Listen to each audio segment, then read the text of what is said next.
Hi, Brad at Tenshon here. This video is about sail maintenance. To start, keep your sail clean. Make sure there's nothing on top of your sail, including leaves, bird droppings, or any other debris. Use a broom or blower to keep the top free of any of these objects. Dust and dirt can gather on a sail, getting trapped in the knit of the fabric. This dulls the appearance of the sail. To clean it, use a hose with a spray nozzle to rinse the dust and dirt away.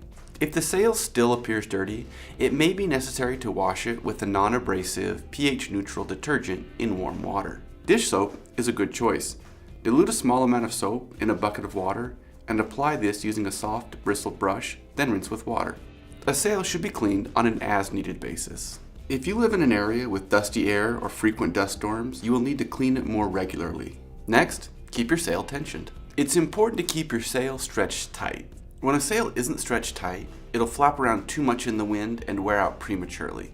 It's normal for a sail to move in the wind, but that movement should be minimal. If you notice excessive movement in the sail, you need to tighten the corner hardware. Next, make sure your corner hardware is locked down.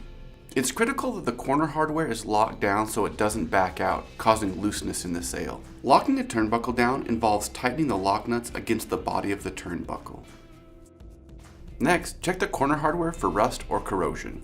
Our hardware is made from aluminum and stainless steel, so it's very corrosion and rust resistant, but it isn't totally impervious to it. It is rare, but there are cases when the hardware can rust or corrode, as you can see here. Except in extreme cases, the hardware's integrity won't be affected. However, buildup on the threads could cause the hardware to lock up. In this case, it should be replaced. Additionally, if you don't like the appearance, you can replace the affected hardware. Next, make sure any trees or branches are trimmed away from the sail. Contact from a tree branch can cause rips and tears and ruin a sail. And finally, protect your sail from the weather. Your sail needs to be taken down in high winds or storms. Also, if you live in an area that gets snow, your sail should be taken down seasonally. Sails are not designed or engineered to carry any snow load. Well, that does it for this video. Let us know if you have any questions, and we'll see you next time.